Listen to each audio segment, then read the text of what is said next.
तो यूपी विधानसभा सत्र का आज दूसरा दिन था। सदन में सरकार ने आज अनुपूरक बजट पेश किया। वहीं विपक्ष की ओर से सदन में लगातार गतिरोध जारी रहा। विपक्ष ने अनुपूरक बजट पर सदन के बाहर जमकर विरोध किया। विपक्ष का कहना है कि पिछले साल के बजट का पैसा भी पूरा खर्च नहीं हुआ, तो नए बजट की क्या जरूरत है। जिस पर डिप्टी सीएम ने कहा कि विपक्ष विकास और गरीब विरोधी है, उनको प्रदेश का विकास अच्छा नहीं लग रहा है। वहीं दूसरी ओर आज सदन में अखिलेश यादव ने स्वास्थ्य सेवाओं पर सरकार को घेरने की कोशिश की, जिस पर सीएम योगी ने जवाब देते हुए जमकर प्रहार किया। सीएम योगी ने संचारी रोगों पर नियंत्रण को लेकर एक आंकड़े भी दिए, जिस पर अखिलेश ने योगी पर एमबीबीएस वाला तंज कस दिया। वहीं सीएम योगी ने विपक्ष को इतिहास की याद दिलाई। सीएम योगी ने कहा कि यही लोग हैं जिन्होंने कोरोना काल में जनता को वैक्सीन को लेकर भी गुमराह किया था। योगी ने कहा कि विपक्ष हर मुद्दे का राजनीतिकरण करता है। तो आज सदन में यूपी की सेहत और विकास के बजट पर करेंगे महाबहस, लेकिन सबसे पहले आपकी रिपोर्ट।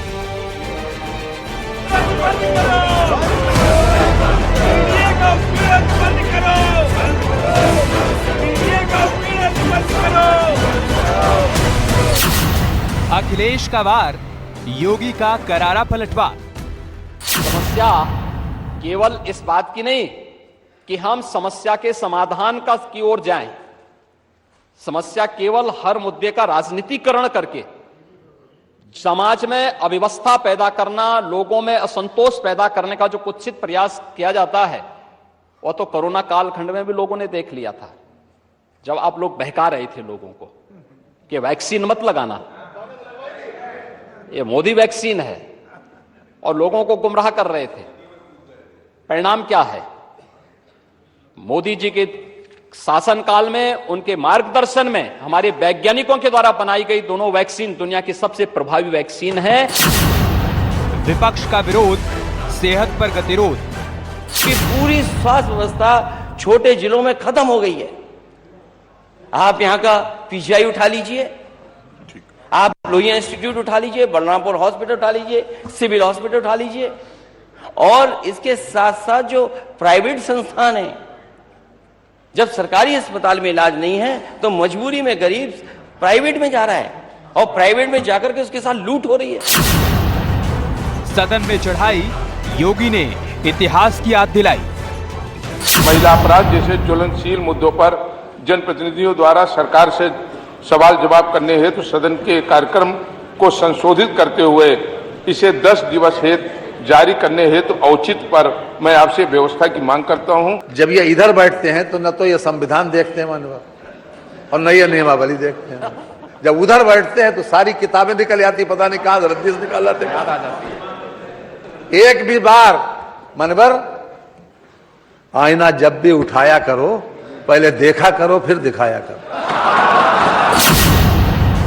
बजट में योजनाओं का मेल, विपक्ष डिरेल। हमारी सरकार का यही प्रयास है कि जो हमारे विकास के काम चल रहे हैं उसमें पैसे की कमी ना पड़ने पावे। जो नए काम आगे बढ़ाने की जरूरत है उसके लिए बजट में प्राविधान किया गया है इस अनुपूरक में।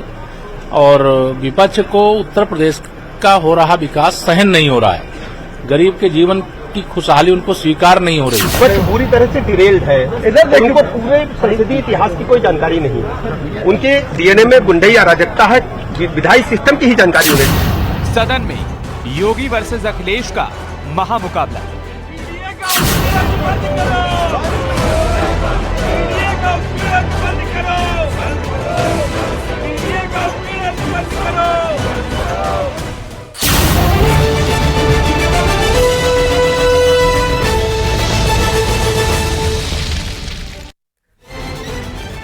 और डिबेट की शुरुआत करें उससे पहले आपको बता देते हैं कि किन सवालों के इर्द गिर्द आज हम डिबेट को रखने वाले हैं।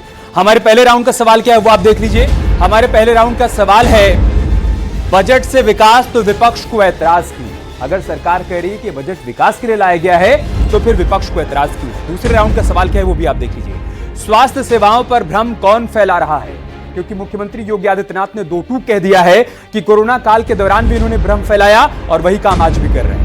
और तीसरे राउंड का सवाल है कि सत्र में संग्राम विपक्ष की मजबूरी है क्या? क्या विपक्ष अपनी मौजूदगी को दर्ज करवाने के लिए जिस तरीके से सदन में विरोध कर रहा है, हंगामा कर रहा है, ये उसकी मजबूरी है क्या? इन्हीं सवालों के इर्द गिर्द चर्चा को आगे बढ़ाएंगे, लेकिन सबसे पहले मेहमानों का परिचय आपसे करवा देते हैं। समीर सिंह जी हमारे साथ जुड़ चुके हैं, आप प्रवक्ता हैं भारतीय जनता पार्टी के। अनुराग भदौरिया जी हमारे साथ जुड़ चुके हैं, प्रवक्ता हैं समाजवादी पार्टी के। मनीष हिंदवी जी हमारे साथ जुड़ चुके हैं, प्रवक्ता हैं कांग्रेस पार्टी के। जितेंद्र प्रताप सिंह जी जुड़ चुके हैं हमारे साथ, आप एसबीएसपी के प्रवक्ता हैं। जैनेन्द्र प्रताप सिंह जी, माफ कीजिएगा। इसके अलावा रतिभान त्रिपाठी जी हमारे साथ जुड़ चुके हैं, आप वरिष्ठ पत्रकार हैं। भदौरिया जी, मैं शुरुआत आपसे कर रहा हूं। जो आरोप आज सरकार की तरफ से आप सभी पर लगाए गए कि सरकार का विरोध करते करते गरीब और विकास विरोधी हो गए आप लोग, क्यों भाई? देखिए, सरकार क्या चाहती पता है? सरकार चाहती जो मैं चाहूं वही होता रहे। विपक्ष इसलिए होता है कि सरकार जब बेलगाम होती है, सरकार जब काम नहीं करती है, तो विपक्ष उनको याद दिलाता है कि क्या किसानों की इनकम दोगुनी हो गई है, क्या किसानों को एमएसपी मिलने लगा है, क्या किसानों की आय सुरक्षित हो चुकी है, क्या उनको लागत का मूल्य निकलने लगा है। ये सवाल पूछा जाएगा। सवाल पूछा जाएगा क्या युवाओं को रोजगार मिल गया, युवा अपने पैरों पर खड़े हो गए, सवाल पूछा जाएगा। महिलाओं के क्या अत्याचार रुक गए हैं, या महिलाएं जो अपना हक मांगना चाहती, जैसे 112 डायल की जो लड़कियां थी, हक मांग रही थी कि मेरी सैलरी बढ़ा दी जाए, सरकार नहीं बढ़ा रही थी, तो विपक्ष उसकी आवाज उठा रहा है, क्या गलत कर रहा है। स्वास्थ्य व्यवस्था आपने देखी किस तरह से रोडों पे, किस तरह से लोग कभी स्ट्रेचर में, कभी कंधे पे टांग के, कभी स्कूटर से कैसे कैसे अपने जो हम उनके जो बीमार होते लोगों को ले जाते हैं, एम्बुलेंस समय पे नहीं पहुंचता, तो आवाज उठाना गलत है। रोड पे गड्ढे हैं, आवाज उठाना गलत है। छुट्टा जानवर घूम रहे हैं जिससे लोगों के एक्सीडेंट होते हैं, मौतें भी हो जाती है, क्या आवाज उठाना गलत है। किसान की फसल चढ़ जा रहे हैं, क्या आवाज उठाना गलत है। मैं पूछना चाहता हूं, बिजली समय से नहीं आ रही है, बिजली एक्सपेंसिव भी हो रही है, क्या ये सवाल उठाना गलत है। मैं पूछना चाहता हूं कि समाज के मुद्दों को उठाना और सरकार का ध्यान आकर्षण करना, सरकार को टोकना, ये गलत है क्या? तो इसके मतलब सरकार अपनी नाकामी छुपाना चाहती है। और कोविड काल का बता दें, कोविड काल में किस तरह से आपने देखा हो, हॉस्पिटल में बेड नहीं मिल रहे थे, हॉस्पिटल में ऑक्सीजन सिलेंडर नहीं मिल रहे थे, हाहाकार मचा हुआ था, लोग किस तरह से अफरा तफरी में थे, कितने लोगों की मौत हुई, ये किसी छुपा हुआ है क्या? कौन ऐसा घर है जिस जो यहां कोविड काल से ना गुजरा हो? इसलिए हम विपक्ष के नाते हम वो आप जनता की आवाज हैं, हम जनता की आवाज उठाते हैं। सत्ताधारी दल हमारा विरोध करते करते, विपक्ष की बातों का विरोध करते करते जनता की समस्याओं का विरोध करने लगते हैं, जनता के जो हक है उसका विरोध करने लगते हैं। जनता जो चाहती है उसको पूरा नहीं करना चाहती। ये जनता विरोधी हो गए हैं। मैं आपकी इन सारी बातों पर समीर जी से रिएक्शन लूंगा, भदौरिया जी, सुविधाओं का विरोध आपकी इन सारी बातों पर समीर जी से रिएक्शन लूंगा, लेकिन उससे पहले जाते जाते आप जल्दी से यह भी बता दीजिए कि क्या ये सारी व्यवस्थाएं 2017 के बाद बिगड़ी हैं? 2017 से पहले सब कुछ ठीक ठाक था, स्वास्थ्य सेवाएं पूरी तरीके से बेहतर थी? फिर मैं उनसे काउंटर लूंगा। मैं आपसे पूछ रहा हूं, हमने कितने हॉस्पिटल बनाए? अगर लखनऊ के अंदर में देखेंगे तो हमने यहां कैंसर हॉस्पिटल बनाया, हमने जौनपुर में हॉस्पिटल बनाया, आजमगढ़ में बनाया, हमने एम्स की जमीन दी, गोरखपुर में, सीतापुर में बनाया, हमने लखीमपुर में बनाया, हमने सैफी में हमने बनाया, बदायूं में हमने बनाया, हमने लगातार हॉस्पिटल्स बनाए हैं। ये बताएं इन्होंने कितने हॉस्पिटल बनाए हैं? इन्होंने डिस्ट्रिक्ट हॉस्पिटल है उनका नाम बदल के उसको मेडिकल कॉलेज बना दिया। हमने यहां लोहिया मेडिकल कॉलेज बनाया, देख लीजिए आप कितना शानदार है। पीजीआई का हमने वहां पे नया ओपीडी बनाया था। क्या गलत किया? हम लोग तो मेडिकल पे काम करने वाले लोग हैं। और हम लोगों ने जिस तरह से रोड का इंफ्रास्ट्रक्चर फैलाया, हर डिस्ट्रिक्ट को 4 लाइन से जोड़ा है, और महिला समस्या के लिए 1090 हमने बनाई थी, जो महिला अपनी समस्या को रख सकें, अपनी बात कर सकें। हमने रिवर फ्रंट बनाया, हमने एक्सप्रेस वे बनाया, हमने यहाँ पे मेट्रो बनाई, हमने यहाँ पे स्टेडियम बनाया जहां इंटरनेशनल मैचेस हो रहा है, और सेमीफाइनल इंडिया जीती भी थी, और फाइनल होता तो शायद वो भी जीत जाते हम लोग, क्योंकि वाजपेयी जी के नाम से था, इकाना भगवान के नाम पे था, और हमें पता है कि अगर यहाँ होता तो शायद हम फाइनल भी जीत जाते, क्योंकि वो अच्छे लोगों के नाम पे बना हुआ हॉस्पिटल। ठीक है, अब इसी पर रिएक्शन ले लेते हैं। समीर जी, अब भदौरिया जी की सरकार सब कुछ बनाकर गई थी, आप लोग आए और सब बिगाड़ दिया, क्यों? नहीं, देखे, भदौरिया जी को झूठ बोलने की आदत है। आज माननीय मुख्यमंत्री जी योगी जी जब सदन में बोल रहे थे, प्रश्न का जवाब दे रहे थे, तो उन्होंने बहुत साफ तरीके से अखिलेश यादव को बताया कि आपकी सरकार में रहते क्या था। देखिए, उत्तर प्रदेश के अंदर 2017 से पहले 13 मेडिकल कॉलेज थे, गोरखपुर के एम्स की ज़मीन नहीं मिल रही थी, और रायबरेली का एम्स आधा अधूरा पड़ा था, चल नहीं रहा था। माननीय मोदी जी 14 में आए, 14 से उन्होंने प्रयास किया लेकिन नहीं चल पाया। 17 में माननीय मोदी जी के नेतृत्व में जब उत्तर प्रदेश में सरकार बनी और माननीय योगी जी मुख्यमंत्री बने, तो उन्होंने स्वास्थ्य के क्षेत्र में व्यापक परिवर्तन किया। दोनों एम्स के लिए गोरखपुर के एम्स की जमीन दिया, निर्माण हुआ, एम्स चल रहा है। रायबरेली के भी एम्स को हमने प्रारंभ किया, और माननीय मुख्यमंत्री योगी जी का लक्ष्य था प्रत्येक जिले में मेडिकल कॉलेज, जिसमें 6 सालों में 65 मेडिकल कॉलेज हमने संचालित किया। 22 जिलों में मेडिकल कॉलेज निर्माणाधीन है। एम्स को चलाते हुए हमने 100 बेड के 50 हॉस्पिटल जिलों के अंदर बनाए, 9 CHC 14 PSC खोले, 67,700 पीकू बेड बनाया हमने बच्चों के हॉस्पिटल के रूप में। 522 वेलनेस सेंटर हमने प्रदेश के अंदर बनाया, जिसमें लोगों को चिकित्सा और वेलनेस सेंटर दोनों के रूप में डेवलप करके हमने बनाया। और हमने जो मेडिकल कॉलेज खोले उससे MBBS की सीटें भी बढ़ी, 1838 सरकारी सीटें बढ़ी और 2150 निजी सीटें बढ़ी हैं। पैरामेडिकल के क्षेत्र में भी क्रांतिकारी परिवर्तन हुआ। और माननीय मुख्यमंत्री जी ने कोरोना की चर्चा की, माननीय मुख्यमंत्री जी ने इंसेफेलाइटिस की चर्चा की। यही समाजवादी पार्टी की सरकार में बच्चे मर रहे थे इंसेफेलाइटिस से, लेकिन 2017 के बाद माननीय योगी जी की सरकार आने के बाद आज इंसेफेलाइटिस से बच्चों के मरने की आंकड़ा 96% कम हो गई। आज बच्चे इंसेफेलाइटिस से नहीं मर रहे। आज संचारी रोग के नियंत्रण के नाते चिकनगुनिया, इंसेफेलाइटिस, मलेरिया और डेंगू से बचाव हो रहा है। वही वो बता रहे थे कि आपको ये जानकारी नहीं है उत्तर प्रदेश के अंदर किस प्रकार से स्वास्थ्य के क्षेत्र में काम हुआ है। भदौरिया जी काउंटर करना चाहता हूं, उसके बाद में बाकी भदौरिया जी की 30 सेकंड भदौरिया जी देखिए, समीर जी कह रहे हैं कि आज इंसेफेलाइटिस से मौतों का आंकड़ा 0 हो गया है। आपकी सरकार में बच्चे किस तरीके से मर रहे थे उसको सबने देखा था। और फिर वो ये भी कह रहे हैं कि हमने कोरोना में वैक्सीन लगा के लोगों को किस तरीके से बचाया वो भी लोगों ने देखा। आपने हर बार भ्रम फैलाया। देखिए मैं इनसे बस इतना पूछना चाहता हूं, डेंगू पूरी तरह से फैला हुआ है, डेंगू घर घर में है, लोग परेशान हैं, हॉस्पिटल में जगह नहीं मिलती है। भैया आप जगह ही दिला दो, उनका इलाज करा दो, इतनी कृपा कर दो, हमें उतना ही बहुत है। दूसरी बात अभी आप वैज्ञानिकों का अपमान किसने किया? डिबेट करने से क्या कोरोना फायदा की है? वैक्सीन को भाजपा की वैक्सीन किसने बनाया? ठीक तो जवाब दे रहे हैं। अरे प्रभु रुक जाइए, प्रभु वही वैक्सीन पूरी दुनिया ने स्वीकार किया। देश अरे प्रभु रुकिए, प्रभु वैक्सीन रुक जाइए, मैं आपको जवाब दे रहा हूँ। दुनिया ने जवाब दे रहा हूँ, आपके पेट में दर्द होने लगा। बस रुक जाओ, मैं चिल्ला नहीं चाहता। अरे आपने अपमान किया, माफी मांगो भदौरिया। मैंने आपको आपने सुना है, मैं मेरी भी सुन लो। अरे भाई सुन लो मेरी बात। अरे इनको चुप कराओ, ये बहक गए, इनको चुप कराओ। अरे बहक गए भैया, इनको चुप कराओ भाई। मैं अपनी जवाब दे लूं तो मैं अपनी बात कह पाऊंगा। अरे मैं आपसे ज्यादा चिल्ला सकता हूँ, मैं चाहता नहीं मैं आपसे चिल्लाऊं। भदौरिया काउंटर कर रहे हैं, एक बार सुन लीजिए, उसके बाद चिल्लाना नहीं चाहता। आपसे ज्यादा मेरी तगड़ी आवाज है और फिर आपको मैं बोलने नहीं दूंगा। फिर आप कहोगे भदौरिया जी बोलने नहीं दे रहे हैं, फिर आपको मैं बोलने दिया ना, मुझे बोलने दिया। सम्मान मेरा कीजिए, मैं आपका सम्मान दोनों की डिबेट हो जाएगी। मैंने आपसे बोला कि ये वो लोग हैं जो कोविड काल में, मैंने बता दिया लोगों का सम्मान कितना कर पाए, सबको पता है किस तरह से लोगों की मौतें हुई, किस तरह से लोग ऑक्सीजन के लिए भटक रहे थे, सिलेंडर के लिए, किसी से छुपा हुआ नहीं है। सवाल ये नहीं है, सवाल ये जिस हॉस्पिटल की बात करते हैं, ये पहले हॉस्पिटल थे डिस्ट्रिक्ट हॉस्पिटल, उन डिस्ट्रिक्ट हॉस्पिटल के सामने बोर्ड लगा दिया, बोल दिया मेडिकल कॉलेज हो गए। तो भैया डिस्ट्रिक्ट हॉस्पिटल तो पहले से थे, आपने नया क्या किया? कोई बिल्डिंग नहीं बनाई हो, इंफ्रास्ट्रक्चर बनाया हो तो आप बता दीजिए, हम भी देखना चाहते हैं। दूसरी बात, अरे बोलने दीजिए भाई, ये रनिंग कमेंट्री करोगे तो कैसे काम चलेगा? डर जाते हो भाई, आपके मन में डर बैठा हुआ है, इसीलिए क्या बन गया। अरे रट रहे भैया, कुछ पढ़ के आते तो शायद जवाब दे पाते। अब मैं बोल रहा हूँ कर रहे हो।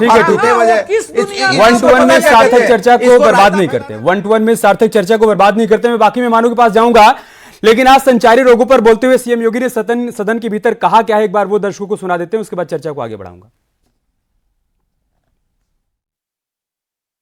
दोनों महोदय, माननीय सदस्य ने बहुत महत्वपूर्ण मुद्दे की ओर ध्यान आकर्षित किया है और सरकार इसको लेकर के पहले से ही अवेयर थी। अंतर विभागीय समन्वय से संचारी रोग नियंत्रण के लिए, आपने केवल डेंगू की बात की है, जब वेक्टर बॉर्न डिजीज की हम बात करते हैं तो केवल डेंगू उसमें नहीं आता है। वर्मा जी, आप तो चिकित्सा शिक्षा के मंत्री रहे हैं ना, तो केवल डेंगू नहीं आता उसमें, मलेरिया भी है, चिकनगुनिया भी है, कालाजार भी है। इन सभी से संबंधित वेक्टर बॉर्न डिजीज हो या फिर वाटर बॉर्न, जल जनित हो या फिर विषाणु जनित कोई भी बीमारी हो, इनके उपचार के लिए सरकार के स्तर पर एक समन्वित प्रयास किया गया है और उस समन्वित प्रयास को ही हम लोगों ने संचारी रोग नियंत्रण का एक विशेष अभियान वर्ष में 3 बार चलता है ये कार्यक्रम, जिसमें पहले 15 दिन संचारी रोग के लिए अवेयरनेस के साथ साथ अंतर विभागीय समन्वय से स्वास्थ्य विभाग नोडल विभाग होने के नाते सभी अन्य विभागों के साथ समन्वय के माध्यम से इन कार्यक्रमों को नियंत्रित करता है।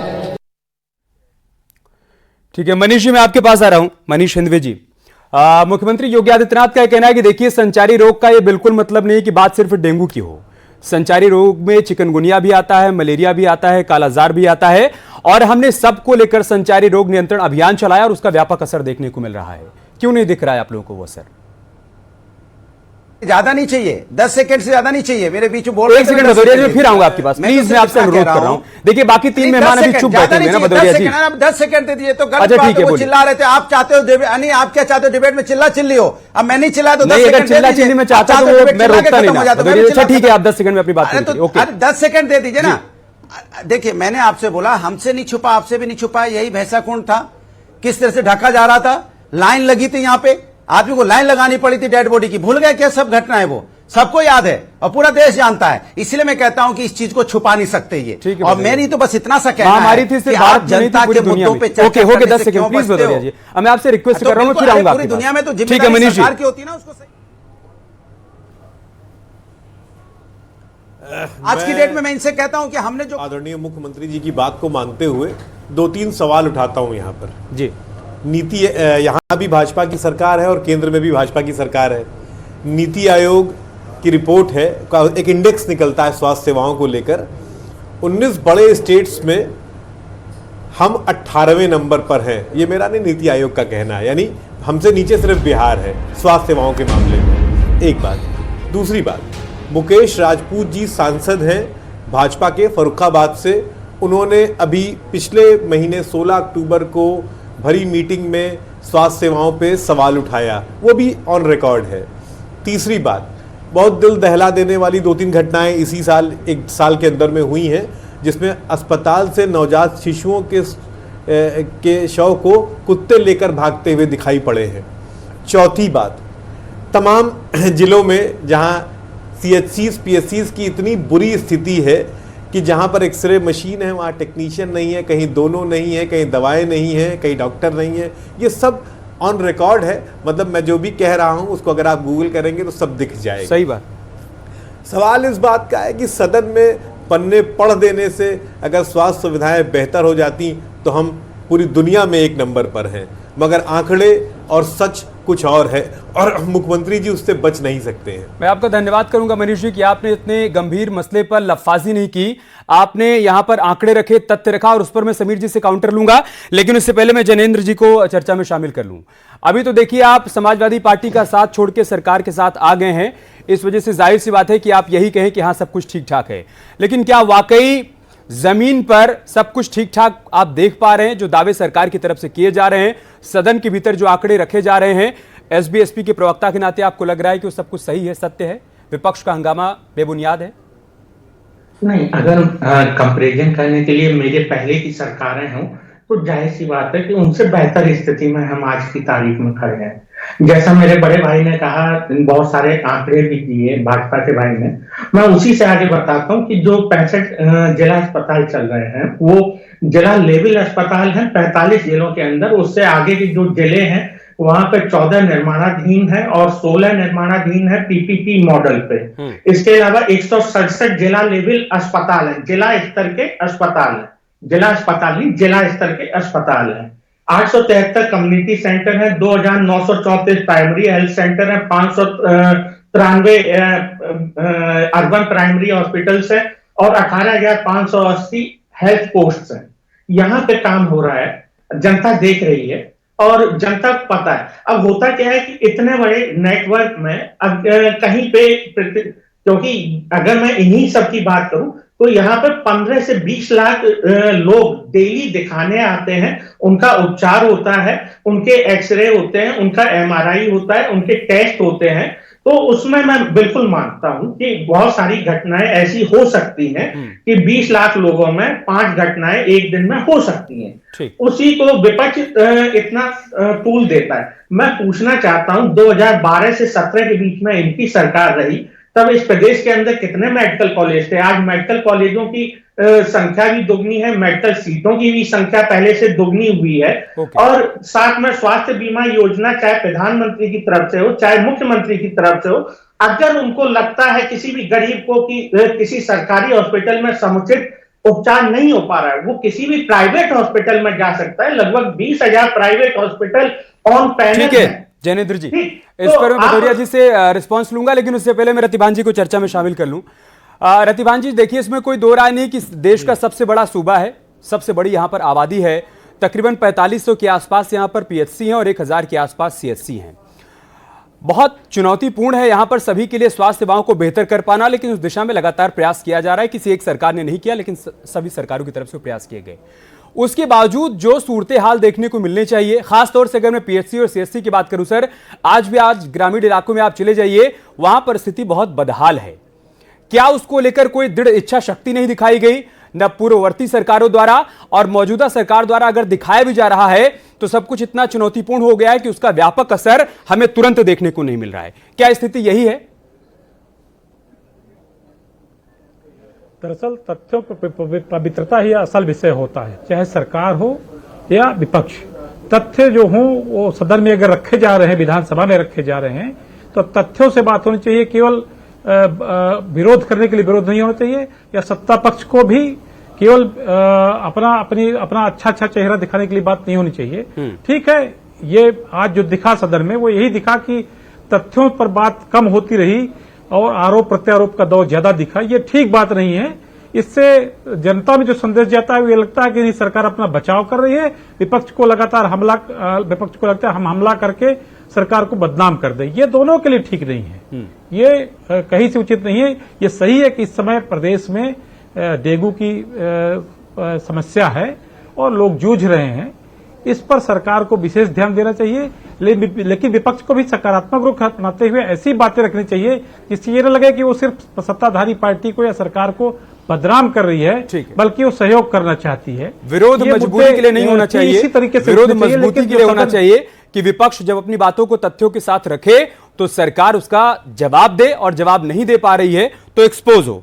समीर जी, देखिए, अगर हम इन आंकड़ों से इतर ग्राउंड की बात करें, अभी भी सरकारी अस्पतालों में जाइए तो एक आम आदमी के लिए इलाज प्राप्त कर लेना इतना आसान है नहीं। ये बात हम सभी लोग जानते हैं। हम ये नहीं कह रहे हैं कि व्यवस्थाएं आपके जरिए बिगाड़ी गई हैं या आपकी तरफ से प्रयास नहीं किए जा रहे हैं, लेकिन अतीत से होता आया है। जैसे मैंने पीएचसी और सीएचसी का एग्जाम्पल दिया कि आज भी आप ग्रामीण इलाकों में चले जाइए तो वहां पर बहुत बदहाल स्थिति है। हम क्या माने कि कब कागज से इतर जमीन पर भी हमको वो बदलाव देखने को मिलेगा जो आंकड़े सदन के भीतर रखे जा रहे हैं? नहीं, देखिए, बदलाव है। बदलाव 2017 से है। 2017 के पहले की बात मैं करता हूं। अभी हमारे कांग्रेस के प्रवक्ता कह रहे थे, मैं पूछना चाहता हूं, समाजवादी पार्टी की सरकार में कांग्रेस हमेशा साथ रही है और सपा कांग्रेस के साथ रही है। 17 से पहले जिस प्रकार से स्वास्थ्य के अंदर स्वास्थ्य की दुर्गति थी, एनआरएचएम घोटाला किनकी सरकारों में हुआ, डॉक्टरों के ट्रांसफर पोस्टिंग इनकी सरकार के उद्योग थे। इनके यहाँ स्वास्थ्य मंत्री वो बनाया जाता था जो पैसे इकट्ठा करके समाजवादी पार्टी की कोष में जमा करता था। स्वास्थ्य विभाग की एक एक चीजें बेची जाती थी।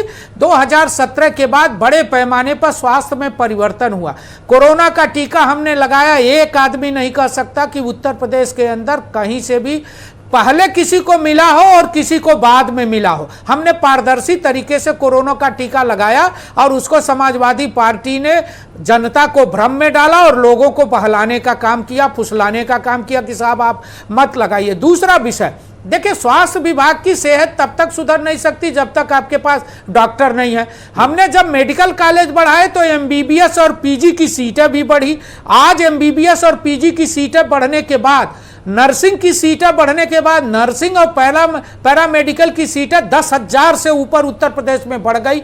हमने इस पर काम किया है, इसका रिजल्ट आने वाले दिनों में मिलेगा। हमने इंसेफेलाइटिस पर काम किया। माननीय ये भी आपने एकदम फैक्चुअल बात कही, हम सभी लोग जानते हैं और रिसर्च भी बताता है कि जो बुनियाद रखी गई है, जो आपने बीज बोया है वो पौधा बड़ा होगा और उसको फल देने में भी समय लगेगा। अभी जो सीटें बढ़ाई गई, आने वाले दिनों में डॉक्टर्स भी बढ़ेंगे, जो हॉस्पिटल्स आपकी तरफ से बढ़ाए जा रहे हैं, जब वो फंक्शनल हो जाएंगे तो सुविधाएं और बेहतर हो पाएंगी। लेकिन अभी की हकीकत यह है कि जितना कुछ दिखाया जा रहा है उतना है नहीं। भदौरिया जी, आपका काउंटर। देखिए, बिल्कुल आपने बिल्कुल सही कहा। जो भारतीय जनता पार्टी जब ऐसा बोलती है, ऐसा लगता है कि उसके पहले तो राजनाथ सिंह जी भी चीफ मिनिस्टर नहीं रहे, कल्याण सिंह जी भी चीफ मिनिस्टर नहीं, या कोई चीफ मिनिस्टर आया नहीं भारतीय जनता पार्टी का। और माने उनको भी ये माने अपना बोलते बोलते उनका भी अपमान कर देते हैं कि उसके पहले 2017 के पहले मतलब वो लोग भी थे तो सब कुछ नहीं करके गए हैं। कमाल की बात करते हैं भाई, अपनों का तो अपमान मत कीजिए। जहां तक 2017 के बाद की बात अगर आपसे कर लूं तो आज की अगर प्रैक्टिकल बात कर ली जाए तो ऐसा लग रहा है जैसे किसी हॉस्पिटल पे जाइए आप, तुरंत आपको बेड मिल जाता है, एकदम जाते ही तुरंत चेकिंग हो जाती है, तुरंत बेड मिल जाता है और मरीज लेट जाता है, उसकी सब बीमारी ठीक हो जाती है, कोई भटक नहीं रहा है। एम्बुलेंस आवाज करो, एम्बुलेंस घर पहुंच जाता है, तुरंत चौं चौं पौ करता हुआ आराम से पेशेंट लेट के जाता है, कोई दिक्कत नहीं होती है। माने अब वो साइकिल पे जो लेके जाते हैं सब बेकारी दिखाई देता है कि कोई बैलगाड़ी से लेके जा रहा है, कोई मोटरसाइकिल से लेके जा रहा है, कहीं रास्ते में भी कई बार बच्चों का जन्म होता है, देखा गया। मैं माफी के साथ आप सभी को रोक रहा हूं क्योंकि समय इतना ही था हमारे पास, समय इतना ही था हमारे पास। लेकिन आप सभी से एक अनुरोध है, समीर जी और भदौरिया जी, आप दोनों से।